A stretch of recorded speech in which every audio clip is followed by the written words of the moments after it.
हमारा सनातन स्वयंभू है, जो न कभी मरा, जो न कभी अंत होगा। आधार में स्तंभ है, स्त्री में पुरुष है, शिव में शक्ति है, शक्ति में शिव है। पहले इस बात को समझिए कि सृष्टि और संपूर्ण का पूरा ज्ञान सनातन में है।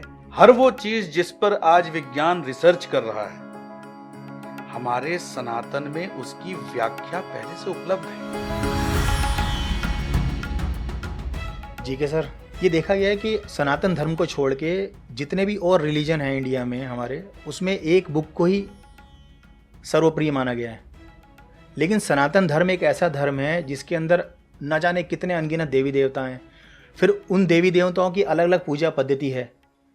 उन पूजा पद्धतियों के साथ साथ अलग अलग रिचुअल्स लोग फॉलो करते हैं। अलग अलग धर्म के लोग अपने हिसाब से अपनी पूजा पद्धति को अपनाते हैं। तो ये वैदिक रीति और ये तांत्रिक रीति सनातन धर्म में क्या महत्व रखती है? सचिन, इतना सुंदर प्रश्न आपने पूछा। अन्य सभी रिलीजन्स में, अन्य सभी धर्मों में एक एक किताबें या एक एक ग्रंथ हैं अमूमन जी। और हमारे सनातन में हमारे पास इतने शास्त्र हैं, इतनी किताबें हैं, इतनी विद्याएं हैं। तो पहले तो आप ये बताइए कि आपको क्या लगता है, अन्य धर्मों में जो एक किताबों पर ही केंद्रित उनके सारे धर्म और उनके सारे रिचुअल्स और उनकी सारी परंपराएं हैं, वो आपको उचित और ठीक लगती है, या जैसे हमारे हिंदू सनातन धर्म में बहुत सारे शास्त्र और बहुत सारी पुस्तकें और बहुत सारी विद्याएं हैं? तो आपको क्या लगता है कि इन दोनों में से जीवन जीने के लिए कौन सा ज़्यादा उपयोगी और सरल और सहज होगा? मेरा व्यक्तिगत आंसर ये है कि मैं पैदा हुआ हूँ सनातन धर्म को फॉलो करने वाले में। तो मैंने बचपन से वही सब चीज़ें देखी हैं अपनी। मैंने बचपन से देवी देवताओं के बारे में सुना, मैंने अलग अलग रिचुअल्स के बारे में सुना। मैंने तो मतलब एक पत्थर में भगवान को भी देखा जो मैं देखता हूँ अपने घर में। लेकिन मैंने अदर जो रिलीजन फॉलो करते हैं, मैंने उनको सिर्फ एक बुक को फॉलो करते देखा। देखिए सचिन, किताबें क्या है? ज्ञान का संग्रह होती हैं, विद्याओं का संकलन होती हैं। तो जिस पर जितनी विद्या, जिस पर जितना ज्ञान, उस पर उतनी किताबें।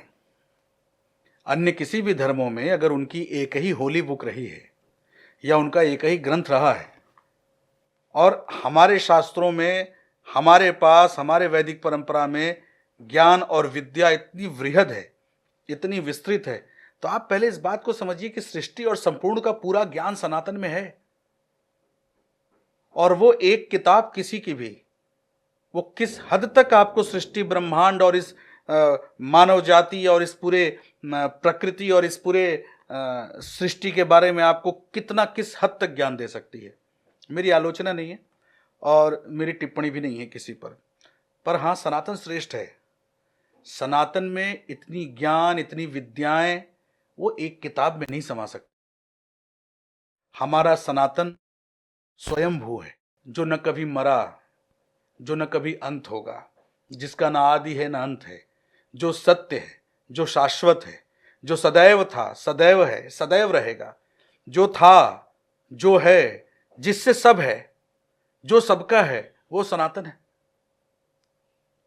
तो सनातन से निकलने के बाद लोगों ने अपनी अपनी परंपराएं बनाई, समाज बनाई, अपनी अपनी किताबें लिखी। तो सनातन की तुलना उन किताबों से और उन ग्रंथों से नहीं की जा सकती। और जब आप गौर से देखेंगे तो उन अन्य धर्मों के जो विशेष ग्रंथ हैं, उनमें उनके पूजनीयों, उनके संतों के कहानी और कुछ जीवन शैली की व्याख्या है। आपके सनातन में सृष्टि जगत की, ब्रह्मांड जगत की प्रत्येक विद्या विद्यमान है। भौगोलिक ज्ञान, सांसारिक ज्ञान, सामाजिक ज्ञान, गृहस्थ ज्ञान, आयुर्वेदिक ज्ञान, वनस्पति का ज्ञान। किस किस ज्ञान की बात आप करेंगे? जितना कुछ भी आप देख सकते हैं, जितना कुछ भी आप सुन सकते हैं, जितना कुछ आप समझ सकते हैं, हर वो चीज जिस पर आज विज्ञान रिसर्च कर रहा है, हमारे सनातन में उसकी व्याख्या पहले से उपलब्ध है। अब बड़ा आसान होता है जो पढ़ा नहीं होता है वो इसको चैलेंज कर देता है, इस पर टिप्पणी कर देता है। और पढ़ के देखे तो उसके समझ में आएगा कि भौगोलिक गणना कैसे हमारे यहाँ सिखाई गई, रसायन विज्ञान कैसे बताया गया आयुर्वेद में, और हमारी सामाजिक व्यवस्था, नेचर का, प्राकृतिक और वनस्पतियों का ज्ञान, ये गूढ़ ज्ञान है, इसे पढ़ने के बाद समझ में आएगा। तो पहले तो ये फ़र्क है अन्य संप्रदाय, अन्य रिलीजियंस के, उनके होली बुक्स की और उनके अपने ग्रंथों की और उनके अपने साहित्य और विद्याओं की। अब महत्वपूर्ण प्रश्न ये है कि आपने पूछा कि वैदिक रीति और तांत्रिक रीति इसमें क्या फर्क है। देखिए, एक बात समझिए, वेद और तंत्र शिव और शक्ति का स्वरूप है, इसे याद रखिएगा आप। वेद और तंत्र शिव शक्ति का स्वरूप है। आधार में स्तंभ है, स्त्री में पुरुष है, शिव में शक्ति है, शक्ति में शिव है। प्रकृति में ब्रह्मांड है, ब्रह्मांड में प्रकृति है। सृष्टि में जीव है, जीव में सृष्टि है। यह वेद और तंत्र की सरल व्याख्या है। जैसे किसी चीज का अस्तित्व में होना और उसमें प्राण आने के बाद उसका जीव बन जाना,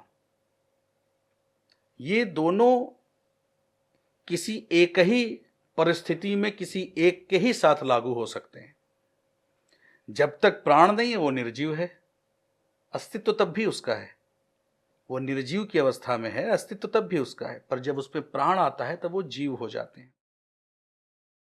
वेद ज्ञान है, तंत्र प्रयोग है।